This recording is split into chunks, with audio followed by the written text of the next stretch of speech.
हरि ओम। इदं राष्ट्राय इदं नमः।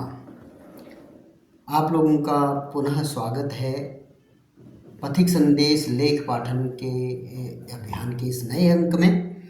आज हम जिस लेख की चर्चा करने वाले हैं वो एक पुस्तक की समीक्षा है। पुस्तक का नाम है वर्तमान संदर्भ में हिंदुत्व की प्रस्तुति। ये पुस्तक संघ के सरसंघ चालक परम पूजनीय डॉक्टर मोहन भागवत जी, श्री सुरेश सोनी जी और श्री अरुण कुमार जी के द्वारा लिखी गई है।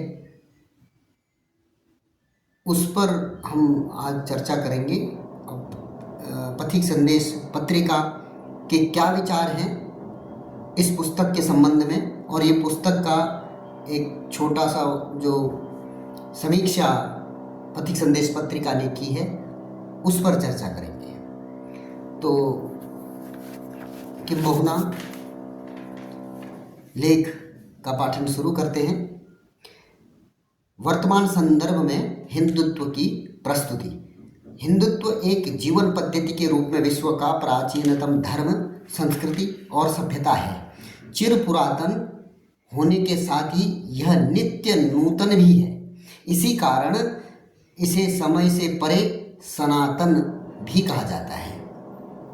मूल शाश्वत सिद्धांतों को पूर्ण शुद्धता से बनाए रखते हुए समय के अनुसार इसकी अभिव्यक्ति, शब्दावली और व्यवहार में परिवर्तन का लचीलापन हिंदुत्व की विशेषता है। अनेक जघन्य आक्रमणों के बाद भी इसके जीवित रहने, उन्नत होने और इन पर विजय पाने का रहस्य भी यही है। हिंदू नामक शब्द आया कैसे? यह हिंदू शब्द तो बहुत नया है, यह हमारे किसी ग्रंथ में नहीं मिलता है। इस प्रश्न के संदर्भ में यह पुस्तक इस प्रकार का विचार करने को कहती है कि एक मूलभूत दर्शन है, जीवन बोध है, तत्व ज्ञान है। इसकी यात्रा चलती रहती है, मूल तत्व वही रहता है। इसे व्यक्त करने के नाम समय समय पर बदलते रहते हैं। किसी समय वैदिक शब्द प्रचलित था, सांस्कृतिक विस्तार हुआ तो आर्य संस्कृति के विस्तार के रूप में प्रचलित हुआ। यह शाश्वत है, इस नाते से सनातन शब्द प्रचलित हुआ। मूलतः भारत की जो प्रारंभिक काल से आज तक चली हुई दार्शनिक और सांस्कृतिक यात्रा है उसका समुच्चय ही हिंदुत्व है। भारत में हिंदू शब्द कैसे प्रचलित हुआ इसके संबंध में पुस्तक बताती है कि सामान्यतः भारत के बाहर के देशों में भारत हिंद के अर्थ से परिचित था। इसलिए पारसियों की प्राचीन सभ्यता में जैन अवेस्ता गाथा में हिंदू शब्द प्रयोग आता है। यहाँ से कोई भी जाता था तो उसे हिंद से आया है ऐसा कहते थे। गुरु बनने के बाद पारस में जरतुष्ट्र का परिचय दिया गया। परिचय में प्रसंग आया कि उनके पूर्वज किर्गिस्तान में थे और उनके पूर्वज सिंधु नदी के पास से वहाँ गए थे। जब पारसियों को आभास हुआ कि हमारा गुरु मूलतः सिंधु नदी के पास से है तो पारस के लोगों ने हमारा गुरु हिंदू है ऐसा कहना प्रारंभ किया, जो इस्राएल के व्यापारियों को पता चला। ये व्यापार करने पश्चिम किनारे पर आए। वहाँ उन्होंने हिंदू व्यापारियों को बताया कि आप लोग हिंदू हो। तब उन्हें पता चला कि हमें हिंदू भी कहा जाता है। उस समय भारत में जो परंपराएं थी उनके लिए शैव, शाक्त, बौद्ध, जैन, वैदिक पंथी, सनातन पंथी आदि शब्दों का प्रयोग कर लेते थे, किंतु हिंदुत्व शब्द नहीं था। लेकिन सभ्यताओं के संघर्ष में आक्रमण करती एक ऐसी विकृत सभ्यता भारत भूमि में आई जो खेतों को जलाती, बच्चों को मारती, महिलाओं के साथ दुर्व्यवहार करती। उस समय ये कौन है और हम कौन हैं इसका सभ्यतागत अंतर बताने के लिए हिंदू शब्द आया। सभ्यतागत संघर्ष में बाहर से आई सभ्यताओं के से भिन्न यहाँ की दर्शन परंपरा है, यह स्पष्ट करने हेतु धीरे धीरे केवल भौगोलिक ही नहीं, सांस्कृतिक रूप से भारत की जो सनातन काल से आज तक की यात्रा है उसका संबोधन हिंदू हो गया। हिंदुत्व सदा परिवर्तनशील अनुभव से बदलता है, लेकिन तत्व शाश्वत है। यह पुस्तक हमें हमारे संघर्ष काल से हुए हमारे स्मृति भ्रंश से बाहर निकाल इस तथ्य पर विचार मनन करने पर बाध्य करती है कि कैसे हिंदुत्व को हम लोगों ने पूजा पाठ, रूढ़ी कुरीतियों, खान पान, रीति रिवाजों में बंद किया है। हिंदुत्व को यह बंधन नहीं है। हिंदुत्व कभी पूर्ण विराम नहीं मानता, क्योंकि वह किसी रिलीजन की भांति किसी परिधि तक सीमित नहीं रहता और नहीं किसी रिलीजन की परिभाषा में आप हिंदू को परिभाषित कर सकते हैं। यह वह धारणा करने वाला नियम है जिसे धर्म कहते हैं। अपने देश में कोई हिंदू रिलीजन नहीं है, अपने देश में अनेक रिलीजन हैं। वे हिंदू स्वभाव के रिलीजन हैं, इसलिए वे हिंदू रिलीजन्स हैं। उनका अलग स्वतंत्र विशिष्ट अस्तित्व मान्य किया जाता है, लेकिन उन सबका स्वभाव यह है, मेरा भी सही है, तुम्हारा भी सही है। अपने अपने तत्व पर श्रद्धा से चलो, मिलजुल कर चलो तो कोई झगड़ा नहीं है। भारत से निकली हुई सारी विचारधाराएं आस्तिक, नास्तिक, जड़वादी, आध्यात्मिक अपने अपने विचारकों की आग्रही हैं और अपने विचार में परस्पर विरोधी भी हो सकते हैं, परंतु वह असहिष्णु नहीं है, सर्वसमावेशक है। हिंदुत्व भारत का वह मूल तत्व और चिंतन है जो सभी को एक सूत्र में बांध कर रखता है, जबकि अलग अलग देशों में जो भिन्न भिन्न एथनिक ग्रुप्स हैं उनके बीच प्रॉब्लम्स हैं, जिनके कारण देश बढ़ जाते हैं, जबकि भारत का दर्शन व चिंतन विश्व में पथ प्रदर्शक है। इस संबंधी एक रोचक प्रसंग इस पुस्तक में आता है कि कुलदीप नैयर इंग्लैंड में हाई कमिश्नर थे जब रूस टूटने वाला था और वहाँ के प्रमुख थे गोर्बाचेव। उस दौरान इंग्लैंड के प्राइम मिनिस्टर मार्गरेट थैचर रूस के दौरे से लौटी तो रात्रि एक मुलाकात के समय कुलदीप नैयर ने उनसे उनके दौरे के बारे में बातचीत की तो थैचर ने बताया कि गोर्बाचेव बहुत उदास और दुखी थे। कुलदीप नैयर ने पूछा क्यों, तो थैचर ने बताया वो कहते थे कि यहाँ जो अलग अलग एथनिक आइडेंटिटीज़ हैं इनके बीच में इतनी कड़वाहट है, इतना आपस में संघर्ष है कि मुझे लग रहा है कि ये साथ नहीं रह पाएंगे। उनके शब्द थे कि मुझे लगता है कि रूस टूट जाएगा। तो कुलदीप नैयर ने थैचर को पूछा कि फिर आपने क्या कहा। थैचर ने कहा कि उससे स्पष्ट है कि हम समझे ना समझे दुनिया समझती है। वह नैयर के लिए भी आश्चर्यजनक था। थैचर ने कहा, मैंने उन्हें कहा कि ऐसे समय में आप अपने मित्र देश भारत से सलाह क्यों नहीं लेते हो, जो इतने हजारों साल से इतनी जातियाँ, इतने धर्म, इतनी भाषाएं, इन सबको लेकर चल रहे हैं। रूस 15 आइडेंटिटीज साथ नहीं रख सके, वे टूट गए।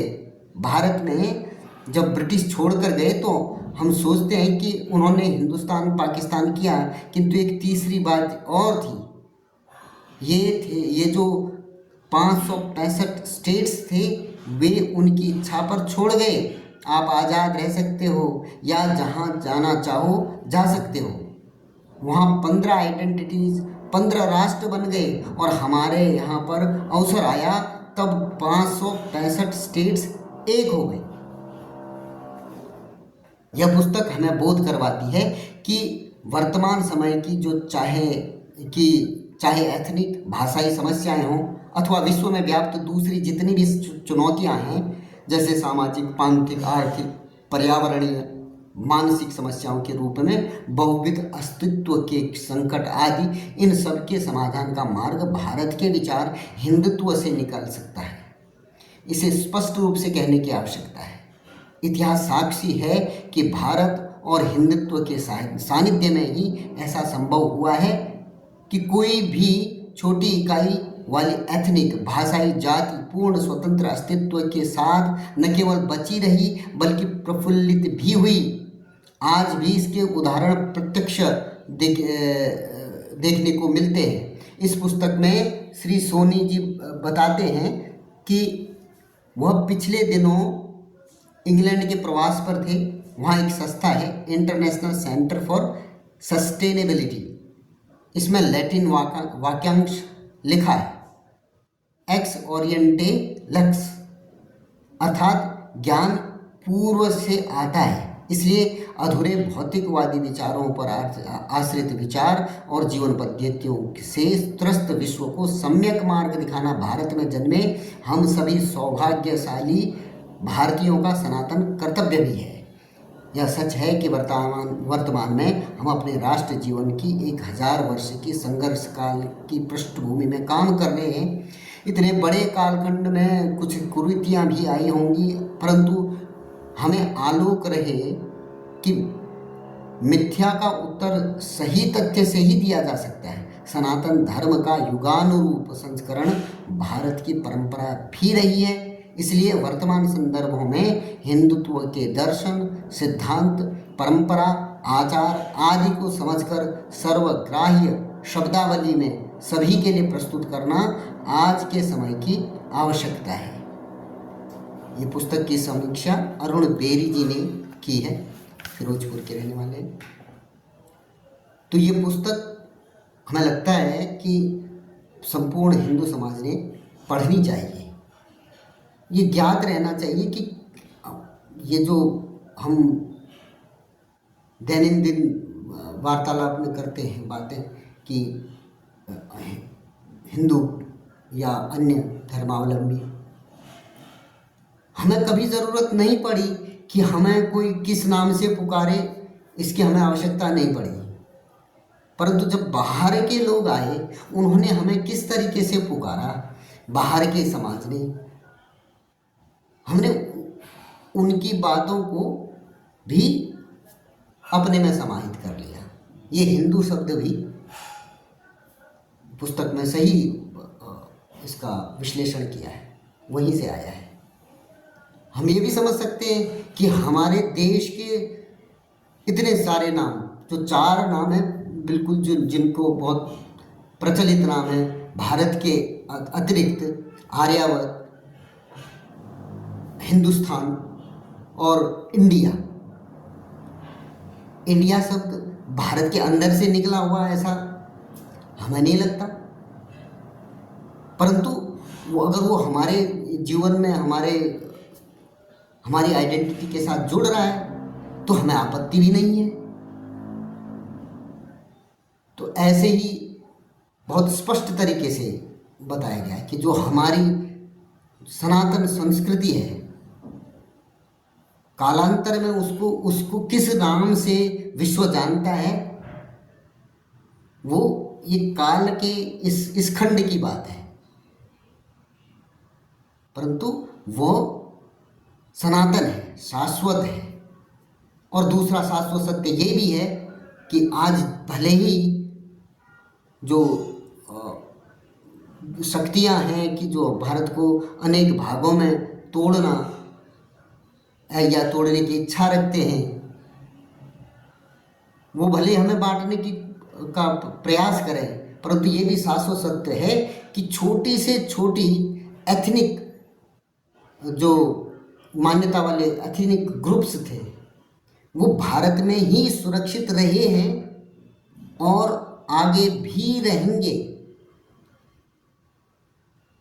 फारसी जो समाज है, जो पारसी समाज है, फारस उनका देश हुआ करता था, वो देश मिट गया, लेकिन फारसी समाज जीवित है, अच्छा है, फल फूल रहा है, भारत में है। इजराइल के बारे में कहा जाता है कि 1000 साल तक उनको भारत में संरक्षण मिला और वो जैसे थे उनको वैसे ही संरक्षण मिला। जब उनका देश 1948 में बना तब वो अपने देश में गए। कभी ऐसा नहीं हुआ कि 1000 साल के इस पूरे कालखंड में वो हिंदुत्व के अंदर समाहित होके रहे, अपनी अलग आइडेंटिटी के साथ रहे, और जब उनको मौका मिला तो वो अपने स्थान पर उसी गरिमा के साथ गए। कभी ऐसा नहीं हुआ कि उनको समाप्त करने का या समाप्त हुए। जितने भी लोग ये इस तरीके के षड्यंत्र करते हैं कि हिंदू समाज जो है वो, उस पर जितने भी लांछन लगते हैं वो मिथ्या हैं। इतिहास उसका गवाह है। आज वर्तमान भी वो चीख चीख के कर वो बताता है। परंतु जो मिथ्या तथ्यों को रखकर देश को तोड़ने के, छोटे छोटे ग्रुप्स में बांटने के प्रयास कर रहे हैं, उनके ये तथ्य लगते हैं कि भाई ये हिंदू समाज है, ये सबको अपने में समा जाता है। भाई असमाहित करता है इसका मतलब ये नहीं कि उनकी आइडेंटिटी खत्म करता है।